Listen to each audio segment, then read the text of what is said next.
Hello everyone, आप देख रहे हैं चैनल इग्नू इन्फो। दोस्तों, इग्नू के जनवरी 2024 के लिए री रजिस्ट्रेशन ओपन हो गए हैं।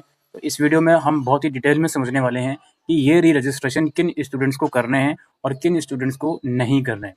देखिए, सबसे पहली चीज़ तो अगर आपका इग्नू का नया एडमिशन जनवरी 2023 सेशन का है, तब तो आपको आंख बंद करके ये री रजिस्ट्रेशन कर लेना है। आंख बंद करने का मतलब ये है कि आपको सोचना नहीं है कि क्या मुझे करना पड़ेगा, नहीं करना पड़ेगा। क्यों मैं ऐसा बोल रहा हूँ? क्योंकि जनवरी 2023 सेशन में आपने नया एडमिशन लिया होगा, फर्स्ट ईयर की फ़ीस पे करी होगी, या अगर आपने सेमेस्टर वाइज कोर्स में एडमिशन लिया है, सेमेस्टर 1 की फ़ीस जमा करी होगी। तो अब आपका 1 साल का गैप आ गया है। तो अगर आप एनुअल बेस कोर्स में आपने एडमिशन लिया था, तो अब आपको सेकंड ईयर में एडमिशन लेना पड़ेगा। अभी एडमिशन लोगे सेकंड ईयर में, तो दिसंबर 2024 में उसके एग्जाम होंगे। सिमिलरली जनवरी 2023 के सेमेस्टर बेस्ड प्रोग्राम के स्टूडेंट को सेमेस्टर 3 में एडमिशन लेना पड़ेगा। अभी एडमिशन लोगे तो जून 2024 में सेमेस्टर 3 के एग्जाम होंगे। एमकॉम का एडमिशन था जनवरी 2023 सेशन का, तो आपको सेकंड ईयर में एडमिशन लेना पड़ेगा। एमकॉम में एग्जाम जरूर सेमेस्टर बेस्ड है, लेकिन एमकॉम में एग्जाम जरूर सेमेस्टर बोर्ड बेस्ड है, लेकिन रजिस्ट्रेशन एनुअल ही होता है। बाकी एमबीए, बीसीए, एमसीए, इसमें तो आपको री रजिस्ट्रेशन करना ही है। तो जिन बच्चों का जनवरी 2023 सेशन का एडमिशन है, उन्हें तो री रजिस्ट्रेशन करना ही पड़ेगा।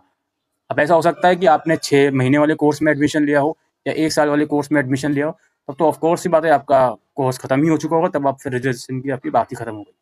अब यहाँ पे बारी आती है, जिन स्टूडेंट्स ने जुलाई 2023 सेशन में नया एडमिशन लिया है इग्नू में, क्या उनको जनवरी 2024 सेशन में री रजिस्ट्रेशन करना है? इसका आंसर है सिर्फ उन बच्चों को करना है जिनका एडमिशन सेमेस्टर बेस्ड प्रोग्राम में है और जिसकी फीस भी सेमेस्टर वाइज जाती है। जैसे एमबीए हो गया, बीसीए हो गया या एमसीए हो गया। ये कुछ ऐसे कोर्स हैं जिनकी फीस सेमेस्टर वाइज जाती है। तो अगर आपने इन सभी कोर्सेज में, ये एमबीए, एमसीए, बीसीए वगैरह कोर्सेज में जुलाई 2023 सेशन में एडमिशन लिया है, तब तो आपको जनवरी 2024 के लिए री रजिस्ट्रेशन करना होगा।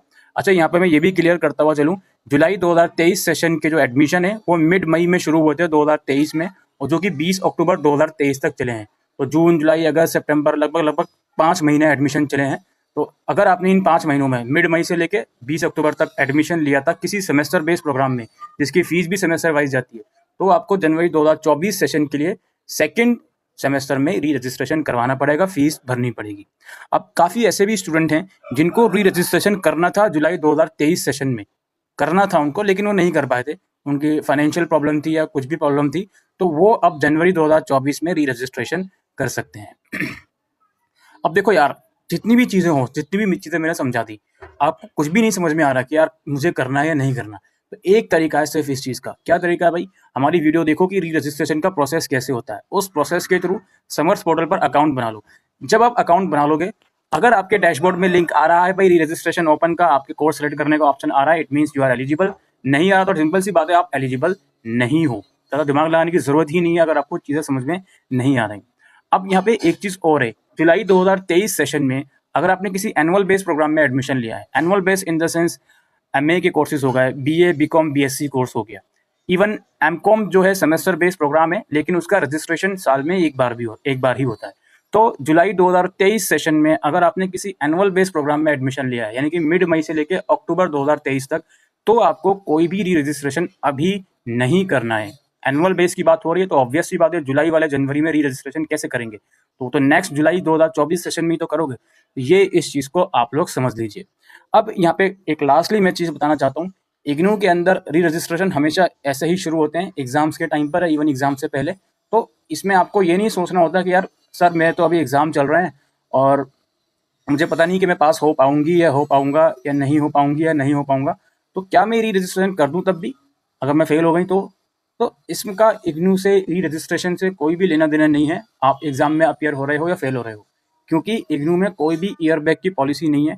कुछ यूनिवर्सिटीज़ में ऐसा होता है कि आपको फर्स्ट ईयर से सेकंड ईयर में जाने के लिए 50% of your current year subjects clear करने होते हैं, देन आप प्रमोट हो जाते हो। फिर जो सब्जेक्ट्स आपने क्लियर नहीं करे होते, वो आपको सेकंड ईयर के साथ देने होते हैं। लेकिन इग्नू में ऐसा कोई भी रूल नहीं है। आप री रजिस्ट्रेशन करो, आप एलिजिबल हो जाओगे सेकंड ईयर के लिए। वो फर्क नहीं पड़ता कि आपने फर्स्ट ईयर के पेपर दिए या देने के बाद फेल हो गए। अगर फेल होगा या नहीं दिए, जो भी केसेस है, वो नेक्स्ट सेशन में उसके पेपर आप दे सकते हो। इससे आपके सेकंड ईयर पर कोई भी फर्क नहीं पड़ेगा। ये सब चीज़ें हैं दोस्तों री रजिस्ट्रेशन से लेकर रिगार्डिंग इग्नू के। और आई होप दोस्तों आपको ये जानकारी यूजफुल लगी हो, तो वीडियो को शेयर कीजिएगा। Thank you.